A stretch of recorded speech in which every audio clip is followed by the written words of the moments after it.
প্রিয় ছাত্রছাত্রী, আজ তোমাদের আলোচ্য বিষয় বাক্য ও বচনের সাদৃশ্য, অর্থাৎ similarities of sentence and proposition.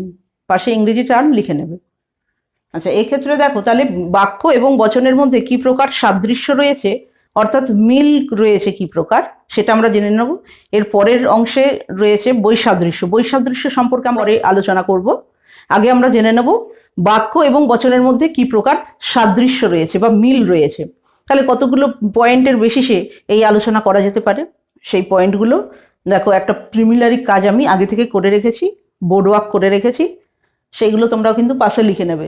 তাহলে পুরো ওপরে লিখবে সাদৃশ্য। প্রথমে হেডিং দেবে সাদৃশ্য, তারপরে তিনটি কলাম হবে। প্রথম কলামটি হচ্ছে বিষয়, দ্বিতীয় কলামটি বাক্য এবং তৃতীয় কলামটি হচ্ছে বচন। তাহলে বিষয়ের আন্ডারে পুরো প্রথমে যে পয়েন্ট লিখবে সেটি হচ্ছে উৎস। এই পয়েন্টের বেসিসে আমরা কি বলতে পারি, একটি বাক্যের উৎস কি। তাহলে এর উত্তর হিসেবে আমরা বলতে পারি যে একটি বাক্যের উৎস চিন্তা। আবার বচনের ক্ষেত্রে তার উৎস কি, বা একটি বচনের উৎস কি, সেক্ষেত্রেও তার উৎস চিন্তা।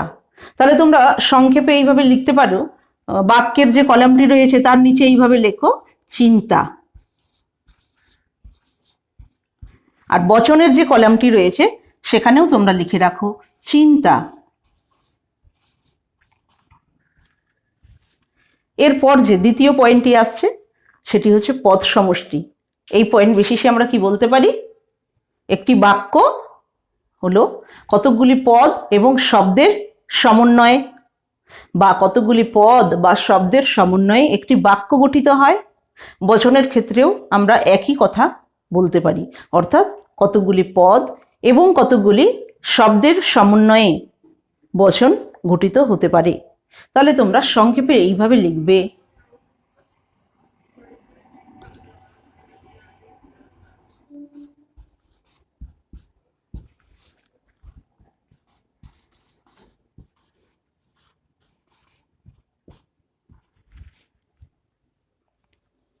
তাহলে আমরা কি লিখে নিলাম, সেকেন্ড যে পয়েন্টটি রয়েছে সেই পয়েন্ট বেসিসে এইভাবে লেখা যেতে পারে। তাহলে একটি বাক্য কতগুলি পদ বা শব্দের সমন্বয়ে গঠিত হয়। বচনের ক্ষেত্রেও লিখে নাও, একটি বচন পদ বা কতগুলি পদ বা শব্দের সমন্বয়ে গঠিত হয়। তাহলে এক্ষেত্রে তোমরা উদাহরণ একটা দিয়ে দিলে বিষয়টা আরো অনেক বেশি পরিষ্কার হয়ে যাবে। তাহলে একটি উদাহরণ তোমরা দিয়ে রাখতে পারো। বাক্যের যে কলামটি রয়েছে দ্বিতীয় পয়েন্ট বেসিসে উদাহরণ লেখো, ফুলটি হয় সুন্দর। বাক্যের যে কলামটি রয়েছে সেখানে লেখো যে ফুলটি হয় সুন্দর। নিশ্চয়ই লেখা হয়েছে।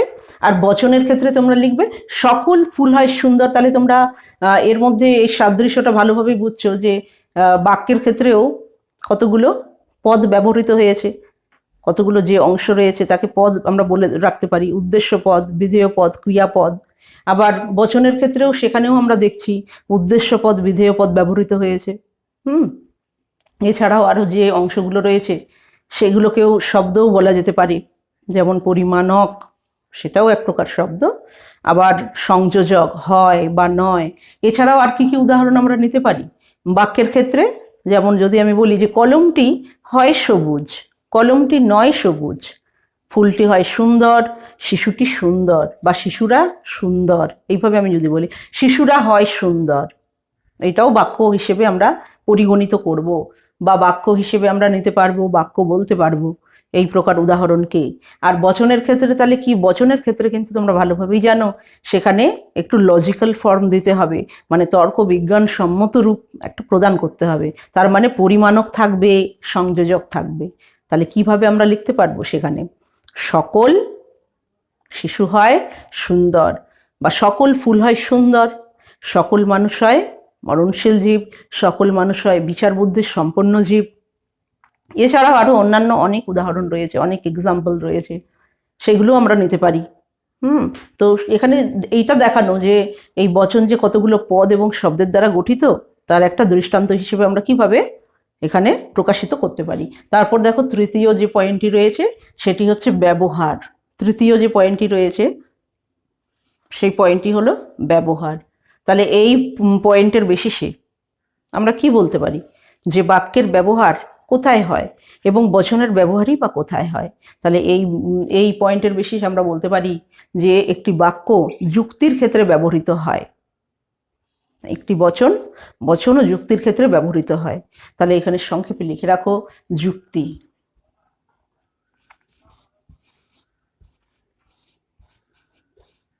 বচনের যে কলামটি রয়েছে সেখানেও তোমরা লিখে রাখবে যুক্তি।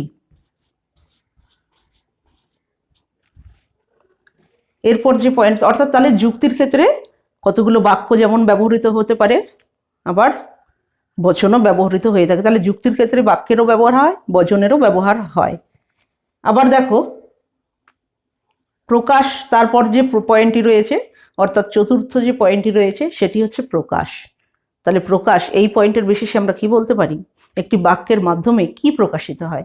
একটি বাক্যের মাধ্যমে প্রকাশিত হয় চিন্তা, আবার বচনের মাধ্যমেও যা প্রকাশিত হয় সেটি হলো চিন্তা। তাহলে তোমরা এইভাবে লেখো, বাক্যের মাধ্যমে চিন্তার প্রকাশ, এইভাবে লেখো। আর বচনের যে কলামটি রয়েছে সেখানেও লিখে রাখো একটি বচনের মাধ্যমে চিন্তার প্রকাশ ঘটে বা চিন্তার প্রকাশ হয়, এইভাবে লেখো। আচ্ছা, তারপর যেটা রয়েছে পঞ্চম যে পয়েন্টটি রয়েছে সেটা হচ্ছে সর্বজনীনতা। তার আগে তাহলে প্রকাশ যে পয়েন্টটি রয়েছে সেখানে তোমরা এইভাবে লেখো, বাক্যের মাধ্যমে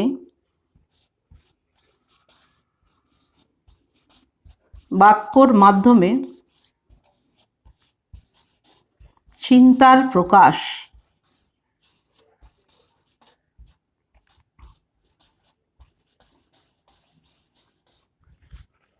বচনের যে কলামটি রয়েছে সেখানেও লিখে রাখবে বচনের মাধ্যমে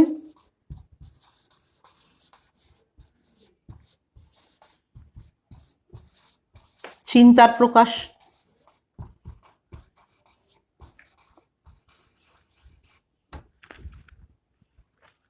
লেখা নিশ্চয়ই কমপ্লিট হলো তোমাদেরও। দেখো তারপর পঞ্চম যে পয়েন্টটা রয়েছে সেটা হচ্ছে সর্বজনীনতা। তাহলে বাক্যের ক্ষেত্রে এই পয়েন্টের বেশি কি বলা যেতে পারে, তাহলে সেই বাক্যকেই আমরা বাক্য বলবো যার সর্বজনীনতা আছে। সর্বজনীনতা মানে কি? সর্বজনীনতা মানে যে বাক্যকে আমরা সর্বজন গ্রাহ্য হিসেবে মনে করব বা যে বাক্যকে সর্বজন গ্রাহ্য হিসেবে প্রকাশ করা যেতে পারে তাকেই আমরা বাক্য বলবো, তাকেই আমরা প্রকৃত বাক্য বলবো। সব রকম বাক্যকে আমরা দুম করে বাক্য বলে স্বীকার করব না তর্কবিদ্যার ক্ষেত্রে।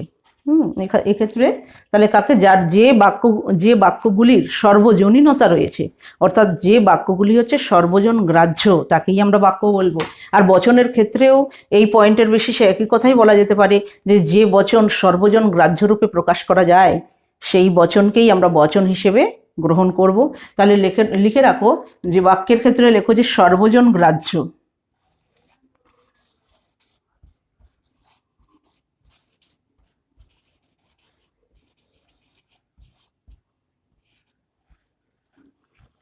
বচনের যে কলামটি রয়েছে সেখানেও লিখে রাখো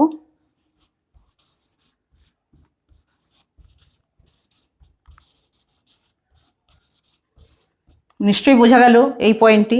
অর্থাৎ তাহলে তাকেই আমরা বাক্য বলবো যেটা সর্বজন গ্রাহ্য হবে, আবার তাকেই আমরা বচন বলবো যেটি সর্বজন গ্রাহ্য হবে। তারপর যে ষষ্ঠ যে পয়েন্টটি রয়েছে সেটি হচ্ছে গুণ সংক্রান্ত। তাহলে গুণ সংক্রান্ত বা গুণ, এই পয়েন্ট বেসিসে আমরা কি বলতে পারি, একটি বাক্য গুণ বলতে কি বোঝায়, একটি বাক্য সদর্থক কি ননর্থক এটাকেই বোঝাবে। গুণ মানেই হচ্ছে সদর্থক অথবা ননর্থক। তাহলে আর বচনের ক্ষেত্রেও ঠিক একই কথাই বলা যেতে পারে, বচনের গুণ বলতে কি বোঝায় বা গুণ অনুসারে বচন কয় প্রকার বা কি কত প্রকার।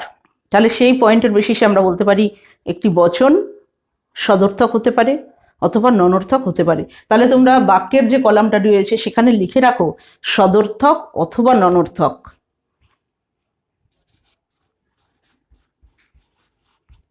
বচনের যে কলাম রয়েছে সেখানেও তোমরা লিখে নাও সদর্থক অথবা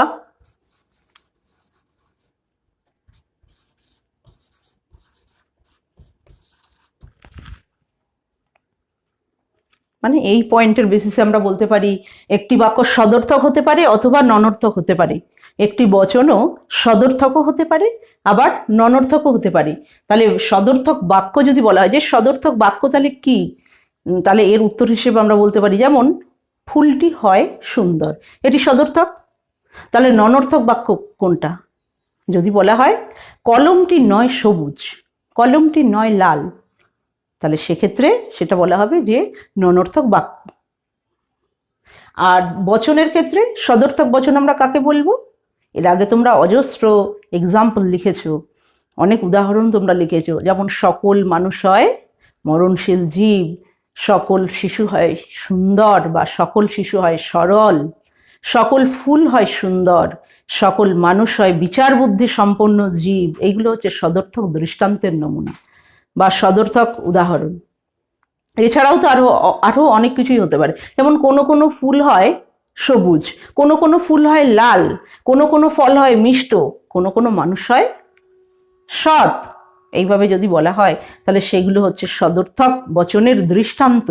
আর তাহলে প্রশ্ন হলো তাহলে ননর্থক বচন আমরা কাকে বলবো? ননর্থক যে সব বাক্যে যদি যে সব বচনের ক্ষেত্রে যদি নয় সংযোজক থাকে, যেমন কোনো মানুষ নয় অমর, কোনো মানুষ নয় দেবতা, কোনো কোনো ফল নয় মিষ্ট, কোনো কোনো ফুল নয় লাল, কোনো কোনো ফুল নয় সাদা, কোনো কোনো পাখি নয় সাদা।